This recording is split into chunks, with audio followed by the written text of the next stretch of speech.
Hi hello, ഇന്നൊരു വാട്ടീറ്റിനിടെയാണ്. അപ്പോൾ ഈ വീഡിയോ ഞാൻ ഒരു 3 ആഴ്ച മുന്നേ എടുത്ത വീഡിയോ ആണ്. അതിനുശേഷം ഞാനും സൈഷേട്ടനും പനി വന്ന് കിടപ്പിലായിപ്പോയി. സൈഷേട്ടന് ഡെങ്കിപ്പനിയും എനിക്ക് വൈറൽ പനിയായിരുന്നു. പിന്നെ വീഡിയോ ഒന്നും അപ്ലോഡ് ചെയ്യാൻ പറ്റില്ല. അപ്പോൾ ഇന്നാണ് എനിക്ക് ഇച്ചിരി കഴിയുന്നത്. അപ്പോൾ ആ വീഡിയോ എടുത്ത് എഡിറ്റ് ചെയ്ത് പോസ്റ്റ് ചെയ്യാമെന്ന് വിചാരിക്കുകയാണ്. അപ്പോൾ നമ്മൾ കാലത്തെ ബ്രേക്ക്ഫാസ്റ്റ് ഇടിയപ്പവും ഗ്രീൻ പീസ് കറിയായിരുന്നു. അപ്പോൾ ഒരു 9 മണിയൊക്കെ ആയപ്പോൾ അബിക്കുട്ടനെ സ്കൂളിൽ വിട്ടതിന് ശേഷം ഞാൻ കാപ്പി കഴിച്ചു. പിന്നെ ഒരു 11 മണിയൊക്കെ ആയപ്പോൾ പൈനാപ്പിൾ കഴിച്ചു.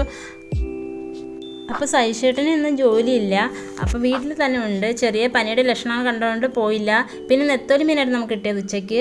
നെത്തോലി കറിയും പിന്നെ ചൂര വറുത്തതും ചക്ക ഉണ്ടായിരുന്നു. അതുകൂട്ടി ഞങ്ങൾ 1 മണിയൊക്കെ ആയപ്പോൾ കഴിച്ചു. പിന്നെ അതിന് ശേഷമാണ് സൈഷേട്ടന് ആകെ വയ്യാണ്ടായി. ഞങ്ങൾ ഹോസ്പിറ്റലിൽ പോയി ടെസ്റ്റ് ചെയ്തപ്പോൾ ഡെങ്കിപ്പനിയാണെന്ന് തിരിച്ചറിഞ്ഞത്. അതിന് ഒരാഴ്ച കഴിഞ്ഞിട്ട് എനിക്ക് പിന്നെ പനി തുടങ്ങി.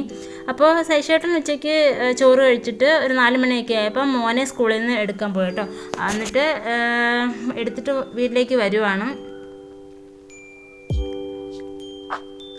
അതിനുശേഷം പിന്നെ നമ്മുടെ ജീവിതമേ മാറിപ്പോയി. കാരണം 3 ആഴ്ച കൊണ്ടേ പിന്നെ ഹോസ്പിറ്റലിൽ കയറി ഇറങ്ങാൻ തന്നെ 2 ആഴ്ച സൈഷേട്ടൻ ഹോസ്പിറ്റലിൽ അഡ്മിറ്റ് ചെയ്തു, കൂടെ ഞാനിരുന്നു. അതിനുശേഷം വീട്ടിൽ വന്നതിന് ശേഷം എനിക്ക് പനി തുടങ്ങി. അങ്ങനെ പിന്നെ വൈകുന്നേരം ഞങ്ങൾക്ക് ചായ ഇല്ലായിരുന്നു, കട്ടൻ ചായയും ചിപ്സും കൂട്ടി കഴിച്ചു കേട്ടോ.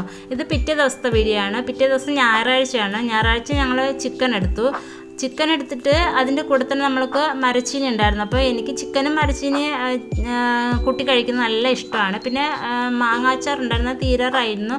പിന്നെ സലാഡ് ഉണ്ടായിരുന്നു. ഞങ്ങളന്ന് ഇലവെട്ടി നല്ലവണ്ണം സദ്യ പോലെ കഴിച്ചു.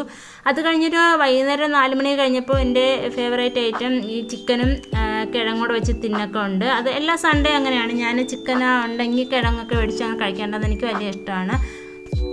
അപ്പോൾ ഇന്നത്തെ വീഡിയോ ഇത്രയേ ഉള്ളൂ. അപ്പോൾ ഇനി ഇടുന്ന വീഡിയോ എല്ലാവരും കണ്ട് മാക്സിമം എന്നെ സപ്പോർട്ട് ചെയ്യണം. കുറേ നാളായതുകൊണ്ട് ആരും എന്നെ മറന്നു പോകരുത്. അപ്പോൾ ഇനി കഴിയുമെങ്കിൽ ഞാൻ വീഡിയോ ഇടുന്നതായിരിക്കും. Thank you.